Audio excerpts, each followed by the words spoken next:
This is our third edition of the Tech for Non-Techies book club. And in these sessions, I pick out the books that I found useful in my journey building a company, but also I think that the books generally that I've chosen, not only are they useful for company kind of innovation or thinking about companies, they're also useful about careers, because at the end of the day, if we're business people, we are thinking about how to create a company or how to improve a company in which we're working, which obviously then ties to our career. I think kind of separating the two is impossible. So in this summary session today, I'm going to be giving you some questions to think about, both in terms of companies and in terms of career, because I think especially now a lot of us are thinking about it, either because we're being forced to, because we're being made redundant, or because simply we're sitting at home and we've got all this time. So then we start thinking, is what I'm doing right in the world? Okay, I'm going to share my screen with you. Honestly, pretty much every single investor office I go into has a copy of this book. Now, investors try to think that they're contrarian. Most of the time, they're not contrarian. Joanna, you might remember that in the member newsletter last week, I was saying that in the US, most of the venture capitalists tend to be former operators, so for people who used to work in startups or used to grow startups. When you leave the US, the further east you go, the more that tends to become bankers. And bankers are good at many things, but in general, inventing completely new companies and new technologies is not really their thing. So while I think lots of people in the Western world have this book, I've actually been surprised by how few of them genuinely implement its lessons. But maybe because its lessons are actually quite hard. I think they're quite hard. So maybe we shouldn't be so hard on the bankers, although a bit of banker bashing is always fun. So we are going to get through these 11 points. So we've got quite a lot to get through, but if you've got questions, just write them into the chat box, because that's going to make it more interesting for everybody. So before I start with who is Peter Thiel, is there anybody here does everybody know who he is? Has anybody heard of him? Have you all heard of him, or do you just have no idea? Answers in the chat box is always much appreciated.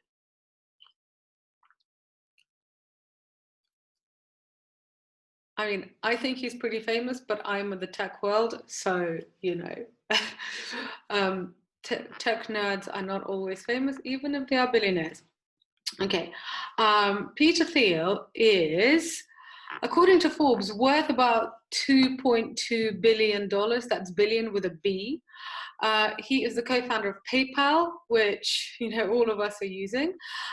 He is also the co-founder of a company called Palantir, which is more of a data B2B type of company.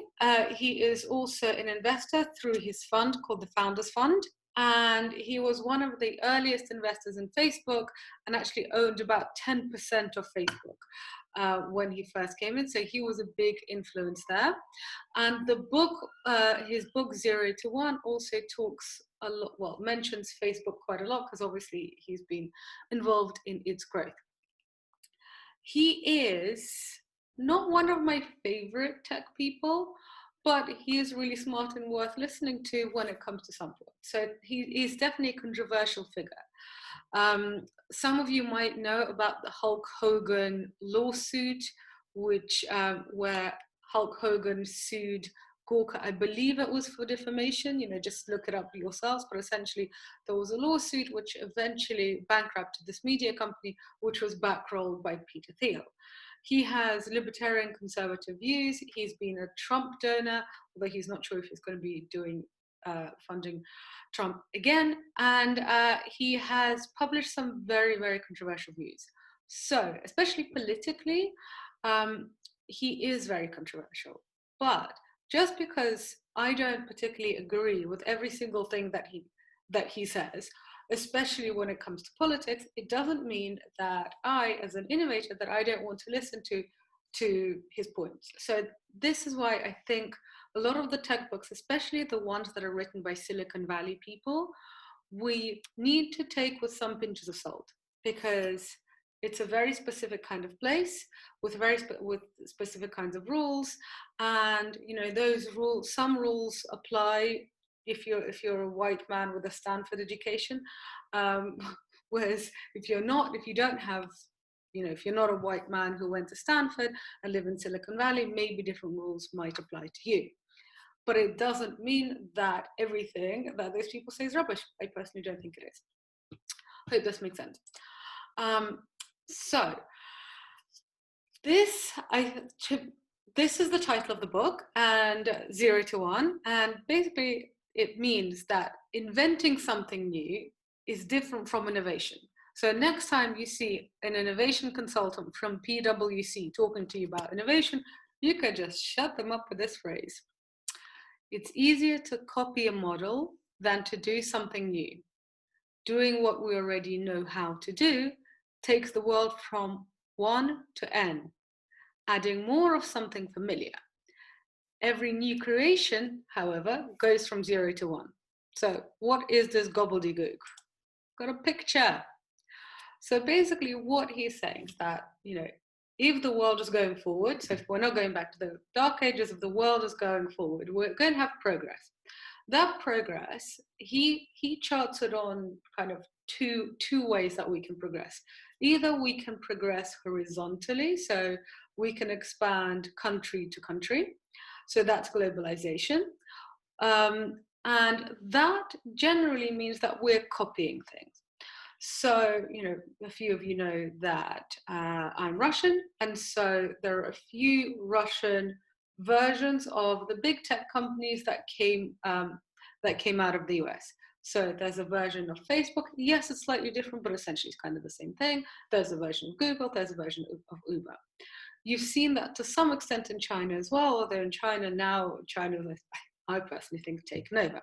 But essentially globalization is you take a thing and then you just spread it, so you copy it around the world. What Peter Thiel is saying is that copying thing, that's the easier thing, and that's essentially horizontal. Technology is basically not copying, but it's creating something completely new. And he is saying that it's harder. I mean, I hope that this chart just shows you that it's harder, because going to spot a business model and transporting it somewhere else is generally easier than creating something completely new. So the book 0 to 1 are his suggestions on how to create something new, which is why I think it's useful not just for startups, but it's useful for innovative new thinking, inventive new thinking, when it comes to a business, or when it comes to your career, or just to inventing something new. I mean, I wonder, can you use this with a recipe? I don't know, try. So the first thing that you need to do, that Peter Thiel really emphasizes, is that you've got to think for yourself.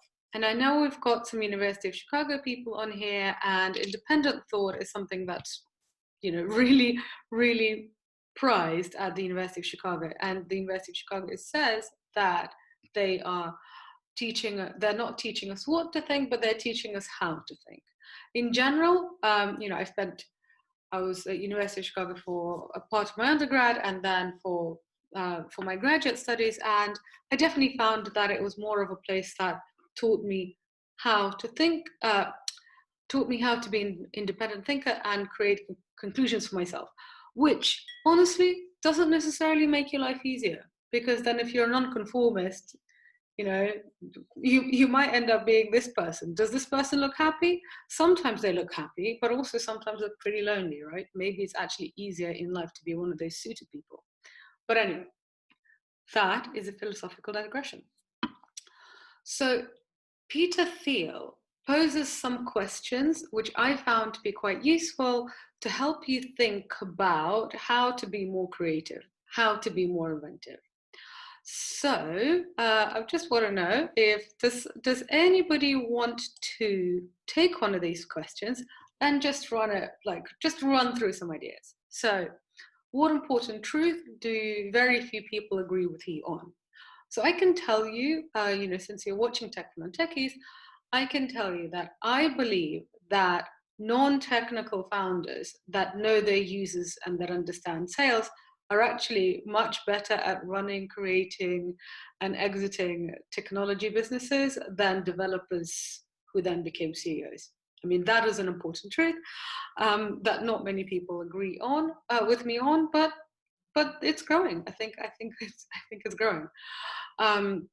Another question. So out of that, I am essentially creating an education program and a movement for people who are interested in exploring technology and have no intention of becoming excellent coders. So another point is another question that he suggests, which I think is relevant, especially for the MBA people here, is how much of what you know about business shaped by reactions to past mistakes?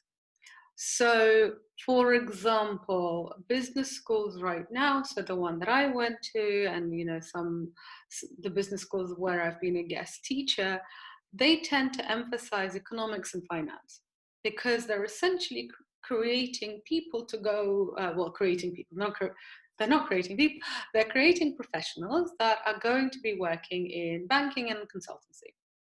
What I found business schools to be kind of pretty bad at recently is creating professionals already to be in the tech sector. So they're looking at the past. They're thinking, oh, we didn't supply Goldman Sachs and McKinsey with enough candidates. Okay, let's churn out more.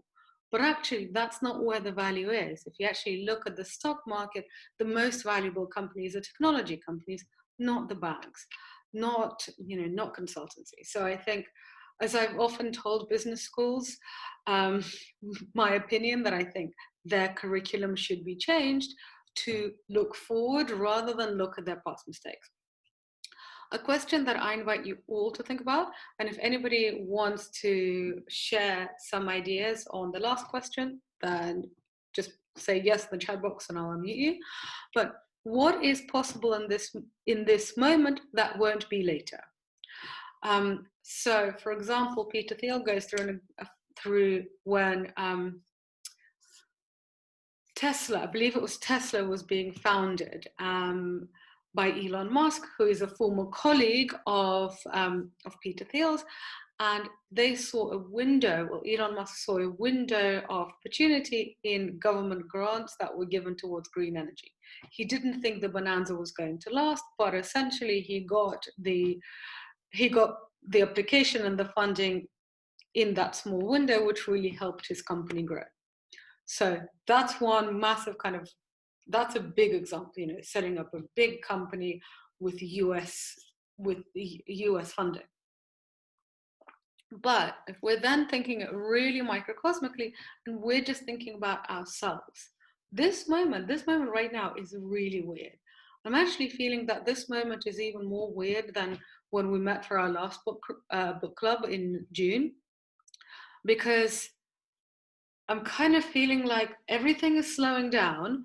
It's almost August, kind of everything is slowing down. It feels like people are on holiday, but how are they going on holiday? Where are they going to go? I don't understand. So it's this weird thing of people aren't really working, but they're also not entertaining themselves because, there isn't really much to do given the lockdown.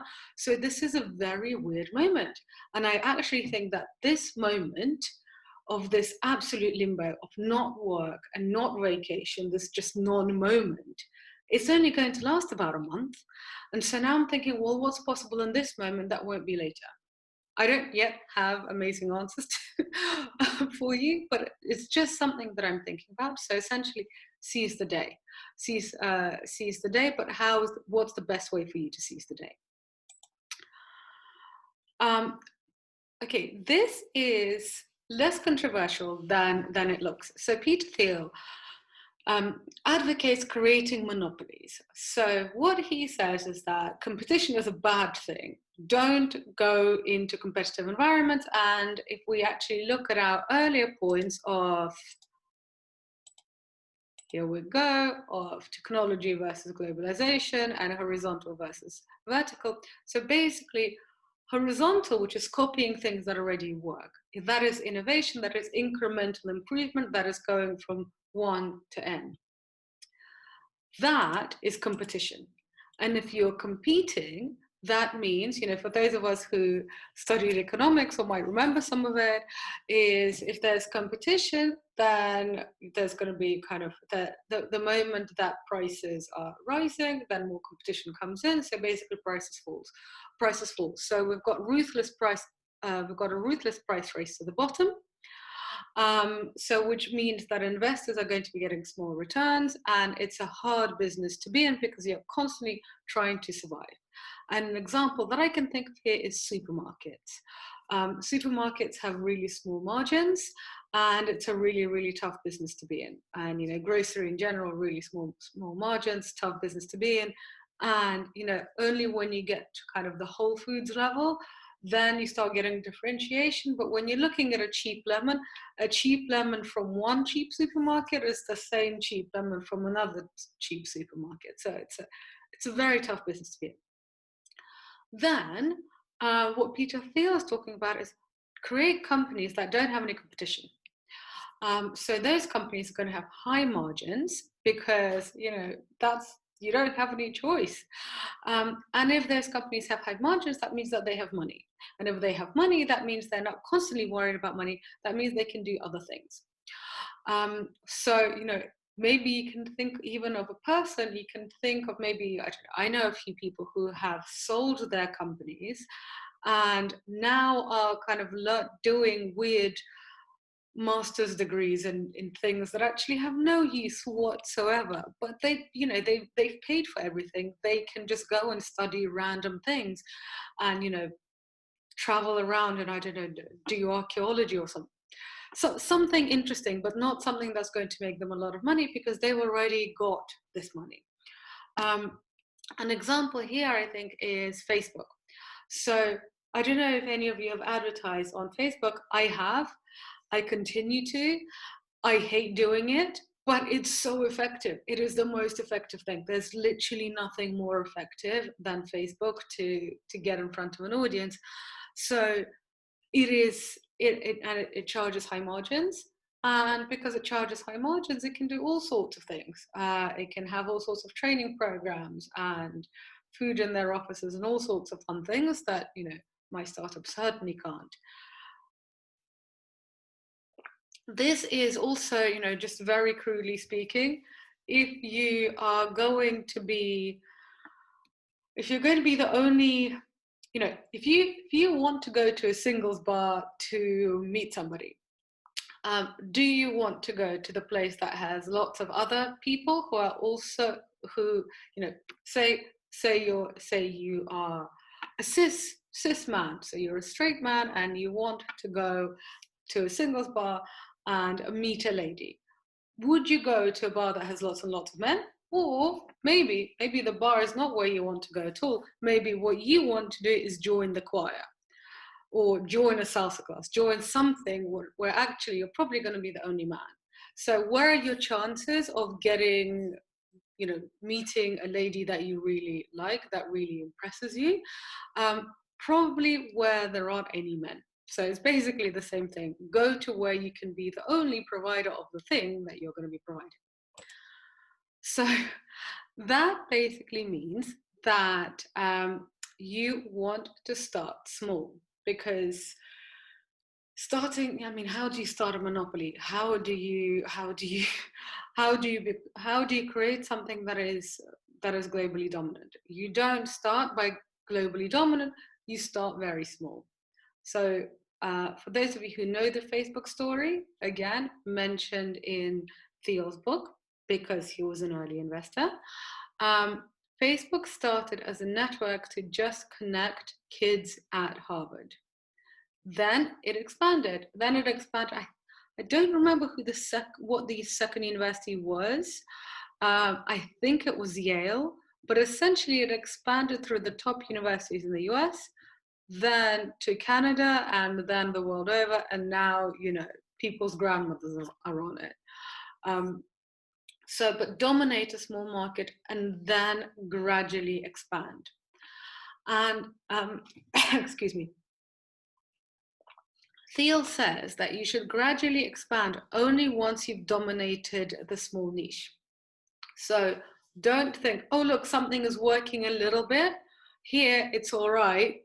Then kind of let's go global. No, you take one small niche, you absolutely ace that small niche, you've got nowhere more to go, and then you move on to the next one. So we can look at the Harvard case. So if everybody, or, you know, if most people from Harvard are using Facebook, then there isn't really much for you to do. You might as well go to Yale.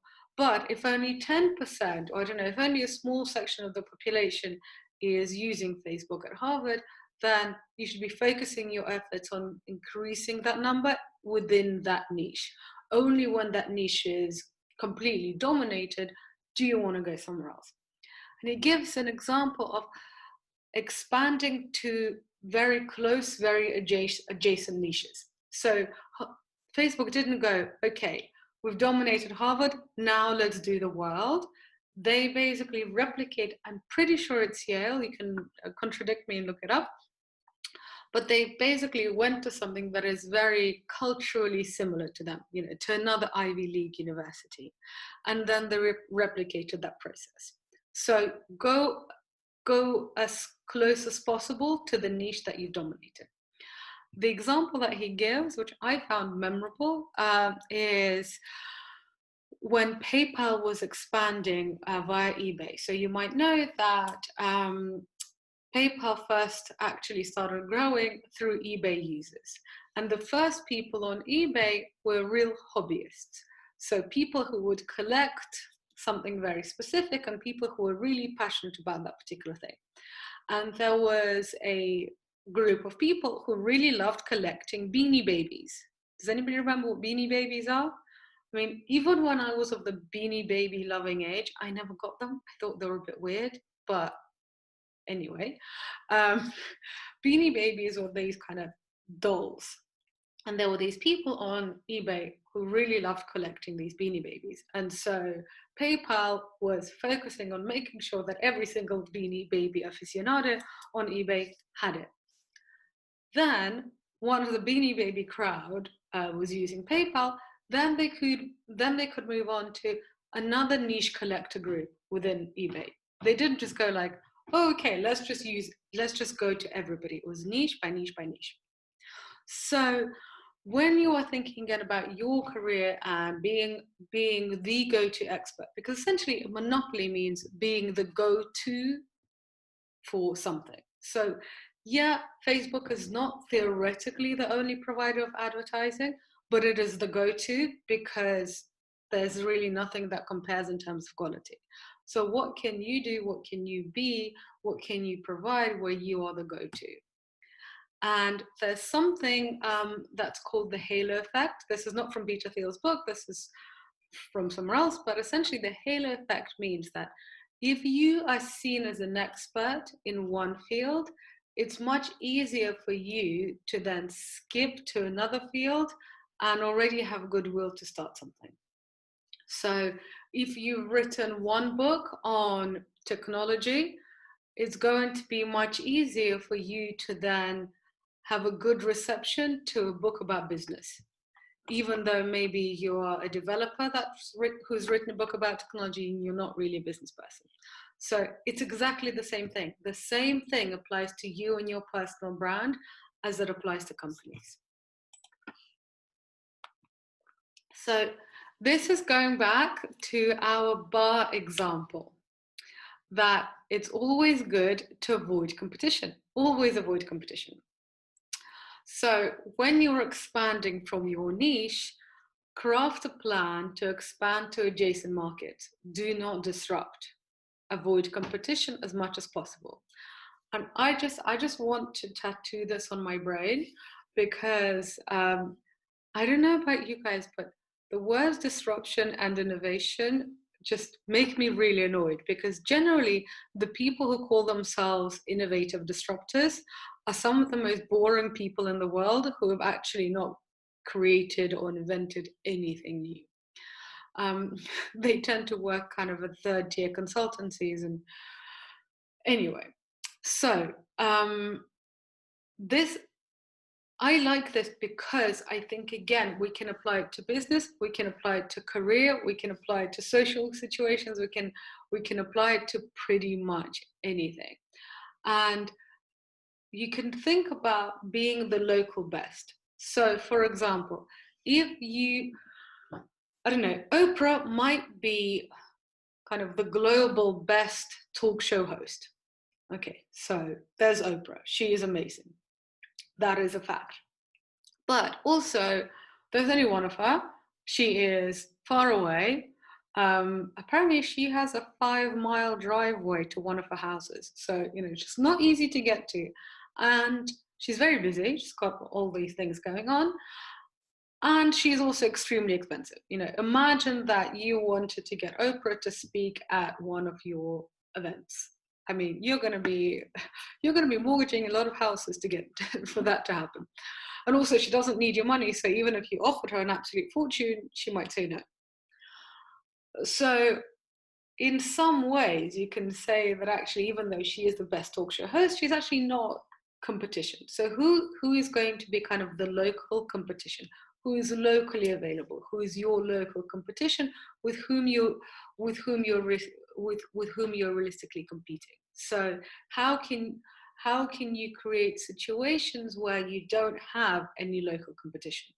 So if you are the best talk show host about technology, then about, or for example, if you're the best talk show host about technology and consumer industries, then actually that niche means that you don't really have much competition. And because you've got that niche and you've got your locality, actually then you're not competing with Oprah.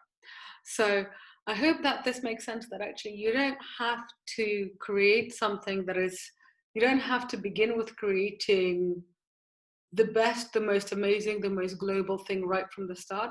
You can just start niche, both in terms of your career and in terms of your business. Okay, does anybody know about this? Power law. Have you heard about this? A lot of people talk about it.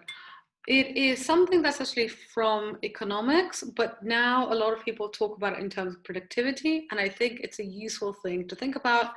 And I use this for the businesses I run, but also I use it for myself. And generally, when I ignore it, which unfortunately is all too often, I end up wasting a lot of time and money. So the Pareto Principle says that 80% of our success comes from 20% of the input. So 80% of the output comes from 20% of the work. So how we can basically be busy all the time. And there's always some not very important email to respond to, or some more admin that you can do, or I don't know, there's always some things. There's always kind of a deadline you can do early on. There's always something to do if you choose to do it. This is why I think so many of us are extremely stressed. And this is why I think during lockdown, it's particularly not easy, because there's always something to do. And especially the entrepreneurs and the freelancers could feel like I should always be working. But if we actually look at where the majority of our gains come from, they generally don't come from the busy work that we're doing.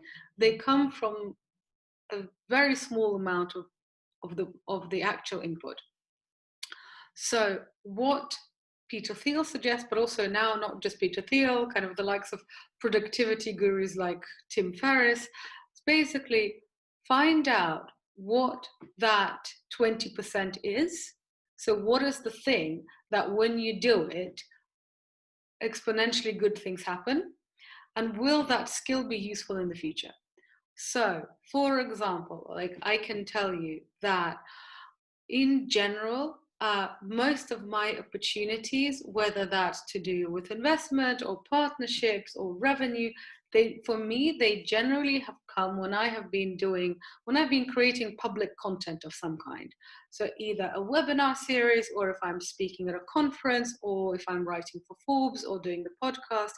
In general, when I do that stuff, interesting people reach out to me and then present me with interesting opportunities, which then lead to fun, money, progress in some shape or form. So, but the thing is, that's the kind of work that it's very easy to put off, because there's always a deadline, and then there's always admin to do, and then there are always emails to answer. But I keep on coming back to this 80% of the output comes from that 20% of the work. Then another question to think about is, okay, so if you found this thing that you're very, very good at doing, think about, is it going to be useful in future? Because if it's only useful today and it's not going to be useful in future, well, you better get good at something else then. So I think you're seeing that a lot with the brokers. So financial brokers, a lot of them are being replaced by ETFs. So even if they're a very, very good broker today and they're kind of making money out of it, how is that going to look in about 10 years' time? I mean, I don't think it's looking particularly rosy. So we've got an example which I found really startling from venture capitalists. This is from 2013 or 2014. So the figures might be a little bit different, but I don't expect that they're going to be massively different. So less than 1% of all businesses that start in the US each year get VC funding. So it's a very, very small number. Then total VC investment accounts for less than 0.2% of GDP. So again, tiny number. But venture-backed companies create over 10%, so over more than 1/10 of all private sector jobs. This is huge. But then what is actually the latest figures, well, latest approximation, is if you look at the US stock market, it is completely dominated by technology companies. And those technology companies grew with VC funding. So Facebook grew with VC funding. Apple grew with VC funding. So you've got this kind of tiny little acorn of companies with an even tinier kind of drop of water watering it. I hope you're getting my analogy, which then has this massive exponential growth. So essentially, the power law is about exponential growth. And exponential growth, like the opposite of exponential growth, is compounded interest. So anybody who's ever got themselves into trouble with their credit card, which, unfortunately I'm in that category, but brings me closer to the people, right? So you will know that making one small purchase and then not paying your credit card bill on time basically will mean that there's going to be compounded interest. So then that thing that you bought in a year's time is actually far more expensive than the headline price. So the power principle can be either very, very good. So it's a bit like if you do 10 sit-ups every day, then eventually you're going to get some tone in your stomach. You're not gonna kind of become Brad Pitt or Jennifer Lopez, but you're gonna get some toning. Just if you do a small amount every single day. Equally, if you're eating one Mars bar every single day, it is going to gradually destroy your waistline and your health. So the power law is the opposite of compounded interest, and both are hugely important, either in growing something or in destroying something. Again, that's something to think about in terms of careers and life, because essentially kind of like what things are we doing, and are they taking us where we want to go? So these questions I thought are quite useful about this is how Peter Thiel and Founders Fund evaluate opportunities. So we don't want to just think about it in terms of, if we are investors, because time is an investment, effort is an investment, you're watching this is free, but yet you are still choosing to be here. This is an investment of your time. I'm assuming you're at least partially paying attention, which basically means that you're also investing some of your energy to, even at least partially focus on what I'm saying. So that means there's an opportunity cost. That means you're doing this as opposed to, I don't know, watching Netflix or doing something else. So that means that you are an investor.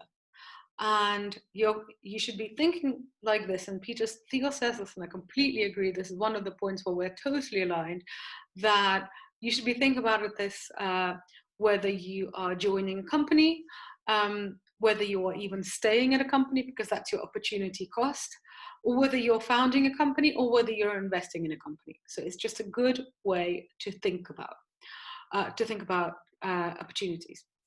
Now, don't worry if you don't have answers to all of the questions, because what he's saying is that having even 5 good answers to 7 of these questions can still make you a huge success.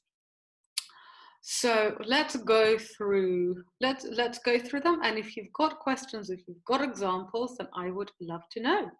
So the first one he calls the engineering question. Can you create a breakthrough technology instead of incremental improvement? So I would swap the word engineering for product, because sometimes the technology is not so much the algorithm, but maybe it's the design. Maybe it's how easy the product is to use. And if any of you have been to the user experience design sessions, you will know that actually UX is an innovation in itself. So I'll just swap it for product. Timing. Is now the right time to start your particular business?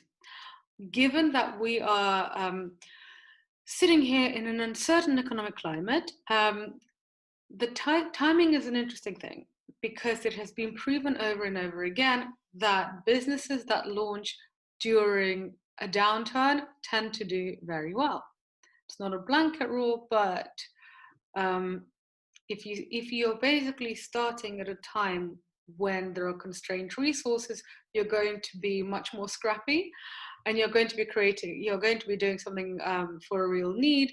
And I wonder, could Adam Newman from WeWork do his whole kind of I am God and the future of everything is WeWork, and then therefore raise billions in this climate? I'm not sure. I think people are very skeptical, and because people are skeptical, you basically can't bullshit. And if you can't bullshit, it means you're more likely to build a business on real fundamentals than on rubbish. But also, starting a business now is a really scary thing, because do you really want to take that risk? So, monopoly. The monopoly question. Are you starting with a big share of a small market? So this is just a reminder that don't be a competitor. So I've seen quite a lot of startup presentations where literally you would have a graph of this is our competition, but we've got this feature and this is why we're better. It is actually what Thiel argues, is that it is much better to say that this market is small, but it has this particular problem, and we're the only people who can solve it. And that is your monopoly. People, then, do you have the right team? Thiel talks about co-founders that have worked together for a while. So he prefers investing in founders that have been working together in some shape or form before. So maybe they're former colleagues that left and started their own thing. That's actually very, very prevalent in the investing market. Generally, if people are backing a new company, they want to see that the team has worked together, because conflicts between people can completely destroy the company. Even if everything else in the company is great, if the two co-founders are arguing, then nothing is going to get done. So point 5 is interesting, and we'll spend a bit more time on it before we go. It's about distribution. Do you have a way not to just create, but to deliver your product? And by deliver, he means sell. We'll be talking about that in a minute. then he's talking about, will your market position be defensible 10 or 20 years into the future? Now, I think this is a really interesting question to think about today. Because first of all, nobody knows.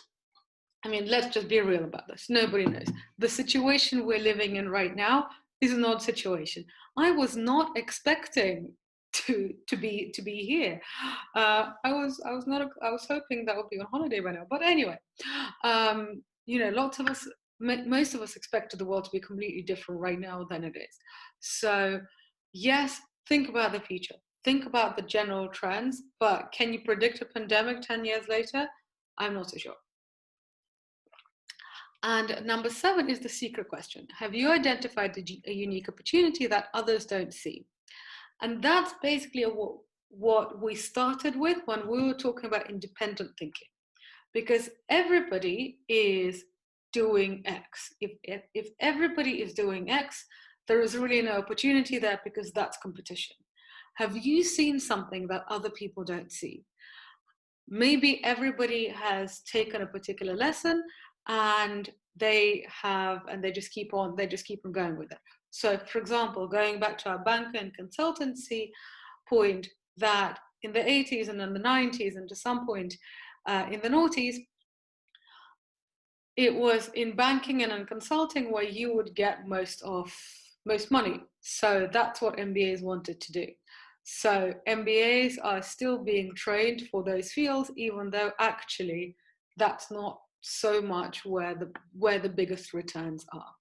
So that's where, from what I'm seeing, it's an open secret. But anyway, I digress. Now this, I really, really like this. I've seen this really weird, completely false myth that goes around tech circles, that sales is somehow bad, that you shouldn't do marketing, and that if you make an amazing product, then the product will just be so good, then people will somehow find it. And a lot of VCs think that, a lot of investors think that, and I don't really know why. And essentially, I even got into an argument on Twitter with somebody recently, this venture capitalist, who was saying, oh, if you have to spend money on advertising, your product is not good enough. I mean, that's just rubbish. That is just rubbish. So what's interesting is that Peter Thiel, who is the co-founder of 2 big tech companies and an investor in Facebook, basically he says that if you have a good product and you have no strategy or no budget for sales, marketing, and PR, you are probably still going to fail. So even if you have an amazing product, but you don't have a plan or money for that for the distribution, then you're basically totally screwed. And if you came to the previous book club meeting where we spoke about Ben Horowitz's book, The Hard Thing About Hard Things, he also talked about the importance of sales. And he had a whole chapter on a salesperson and how you should hire salespeople. So it's really interesting that even though for some reason there's this weird VC myth, the people who have actually made the most money in Silicon Valley, the people who have made the most money in tech, basically the tech billionaires, are saying, no, having a great product is not enough. And I really like this, which is superior sales and distribution by itself can create a monopoly, even with no product differentiation. So then, if we look at these questions, we can literally, if you've got super great sales, so that's if you've got number 5 done, your number 1 doesn't, your product can be decent. Like you can't have a great company with a rubbish product, but your product can be decent. But if your distribution somehow is way better than everybody else, then actually that's how you can create your unicorn. So this is why I think kind of this non-technical aspect in technology, I think it's really, really important. Because if you are a really good storyteller, or you're a fantastic marketer, or you are really good at managing press relations, then actually that can be the superpower. And then you can take a product, you can take a product team which creates something decent. It still has to be decent, but then you can use your non-technical superpower to still create a fantastic tech business. So in the book, he talks about the different types of distribution you need for different types of companies. So very basically, if it's a consumer product, you want to do marketing and advertising. So that basically means, Facebook advertising, TV advertising, but digital is really where it's at these days. So if you want to target individual consumers, and I can tell you, I've targeted consumers for various different products. There's really nothing like it. But if you are selling software to government agencies, which is what Palantir does, so Palantir is Peter Thiel's second company, and it's basically data processing, and I believe their biggest client is the US government. I mean, you are not going to get multi-million-dollar deals from government officials of any country if you are just putting up Facebook ads all around them. Like, that's just not going to work. So you need a sales strategy, and you need specific sales people who are going to be working with that organization, getting to know that organization. Then it's interesting because he also talks about investment. And again, this is where, for some reason, there's this ridiculous myth, which as a founder of a tech company, and the company is called NT, for those of you who don't know, I've been told that, if your round is hot and you've got a great company, then investors are just going to come knocking down your door. And what Peter Thiel says, yes, buzz creates buzz, but you've got to create it in the first place. You can't just sit there and be brilliant by yourself, whether that is your product or you as an investment opportunity. So he says, if you want to create buzz around your investment round, if you're fundraising, or if you want to get new people to join your company and you want the really good people, then the way to do it is through PR. So essentially, PR for investors in recruitment, professional salespeople if you're doing big business contracts, and marketing and advertising for consumer products. And as you can tell, probably, this stuff is really expensive. So I know that for app downloads, an average cost per lead, so an average download for kind of consumer app is about $2 to $4. That's in the UK and in the US. It's roughly similar.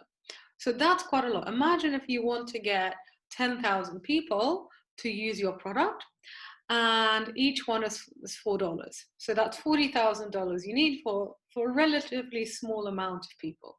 So you've really got to work out where that money is going to come from. And so this is why, if you don't have a good plan for this stuff, doesn't matter how good your product is. Or for example, if your product is not super amazing, it's just good, but you're really good at this stuff, then you're going to get it to people. So it's just something to think about in terms of your cost. And again, I've seen a lot of startups that for some that kind of don't think about this, then they spend all this time creating a product, and then nobody wants to use it. And nobody wants to use it because they don't know about it, or they haven't heard about it, or their friends are not using it. And the only way you can get their friends to use it is essentially by paying for awareness and paying for downloads. There's something I wanted to make sure that you are careful about, and this is viral growth. So in the book, and as you might hear, that PayPal went viral. And yes, that is true. They did go viral. So they were growing, I think, 7% week on week, which is insane. That's incredible. But I can tell you how they were doing it. They were paying $20 per new user. That's $20. And they weren't making that money. So the way PayPal grew in the early days, and some of you might remember it. I remember it. So I would get, if I was a new user to PayPal, PayPal would pay me to become a user. So PayPal would pay me $10 to become a user. And then, so I literally, if I became a new user, I would have $10 in my PayPal account. So obviously, if I have $10 in my PayPal account, I'm going to be very keen to use it because, you know, that's literally free money. And then if I invited somebody, then because of me, that person would also have $10. So, you know, I like my friends. I want to give them random free money. So of course, I'm incentivized to spread my PayPal link to all my friends because I'll be like, look, do you want $10? And then because all of us have this $10, which is in our PayPal account, which we can't withdraw, we then want to go and spend that $10 with a merchant, and that merchant has to accept PayPal. So this is all genius. This is smart. This is great. That's amazing. But can anybody see the but? Can anybody predict what I'm going to say? But it requires money, right? So they're not yes, they became this massive company. Yes, Peter Thiel is a billionaire. All of that is fantastic. But before that happened, somebody had to give them $20 per user, which allowed them to scale. So they invested a very large amount of money into market domination, user acquisition, and into creating monopoly for themselves, and then they monetize later. Now, that hasn't been possible for me. I don't think that's possible outside of Silicon Valley. So I'm in London. I'm not sure if that's even possible in other US cities. From what I hear, it isn't. I've also lived in Chicago. That kind of fundraising was also not going to be possible in Chicago. You know, Chicago is not a backward town. It's you know, one of the financial capitals of the US. So when you hear Peter Thiel or you hear about products going viral, just remember this slide. Yes, it went viral, but that's because they spent a lot of money on distribution. So virality does not happen by itself. Virality is a product of this. And this is a product of money from somewhere. So maybe it's fundraising, or maybe it's that your product is monetizing right from the start. But in general, the big tech companies, they weren't monetizing right from the start. So this is why when you're thinking about virality and you hear Silicon Valley people talking about, oh, our product went viral, and then you're building something and you're thinking, why hasn't my product gone viral? Just remember that PayPal story is that they actually spent millions for something to go viral. Okay, so last point. I liked this prediction that he had for the future, which is about human and machine solutions. So what he is saying is that machines, as in computers, are not going to replace humans. So there's, I don't know if you've seen, but there are quite a lot of stories about, oh my God, robots are going to take our jobs, we're all doomed, and you know, robots are going to start writing songs and blah, blah, blah. So what he's arguing is that computers are not going to replace humans, but they're going to be a complement to humans. So that means that humans' jobs are going to be made easier with artificial intelligence. For those of you who came to the presentation on artificial intelligence from Mark Ioanciti, the Harvard Business School professor, you might remember the differentiation between weak AI and strong AI. Strong AI is basically what you see in like Star Trek, and that's commanded data, and that's sentient beings that are computers. That is not on the horizon. So we don't, you know, we can watch movies about it, but it's just going to stay on the silver screen for now. Weak AI is just something that makes decision making or processes easier. And it doesn't replace complex processes, but it makes some very simple processes easier. So can anybody recognize what this image is from here? Because, you know, there's AI and then there's a pretty little box. Because I think this is an example. So this is a box from Stitch Fix. Stitch Fix is a fashion technology company, and if you're a customer of Stitch Fix, please let me know. Essentially, every month you get a box of clothes from Stitch Fix, which has been selected individually for you by stylists. Then you try on those clothes, you decide what you keep, and then you send back the rest. And because that clothes selection has been individually selected for you, the likelihood of you keeping it, and therefore the likelihood of Stitch Fix making money, is much higher than, you know, if it was just random. You know, it's like, you know, you're a woman of this size, here you go, just have a box. No, it's tailored to you. Now, the way that's done is by a combination of a human stylist and AI. So artificial intelligence makes the first selection. So first you put in your customer's data. Then the AI would make the first selection for customers with that data. Then a human stylist would look through the AI selections and then make their final pick. And I think this is a very simple example for us to understand that it's AI enabled, but human completed. And I'm not, you know, I don't think Peter Thiel is into women's fashion, so he's not an investor in Stitch Fix, but Stitch Fix IPO'd in New York. I think it was last year or the year before. So, you know, this prediction is already coming true. Okay, so this is literally just what we have coming up for you. I know we're out of time. So next week, we're going to be talking about how to transition to product management. And then we'll be talking about how to find your technical co-founder.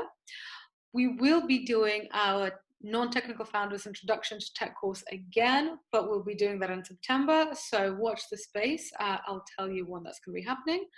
And our book club is going to be taking a break for August, and we'll be meeting up in September again to discuss Alibaba. So Alibaba is a Chinese tech behemoth, and we haven't yet gone through any Chinese technology companies, so I'm really excited about this. And it was built by primarily a non-technical founder. So another reason why I'm so interested. We'll be reading The House That Jack Built. So I will be seeing you very soon, and thank you very much for watching.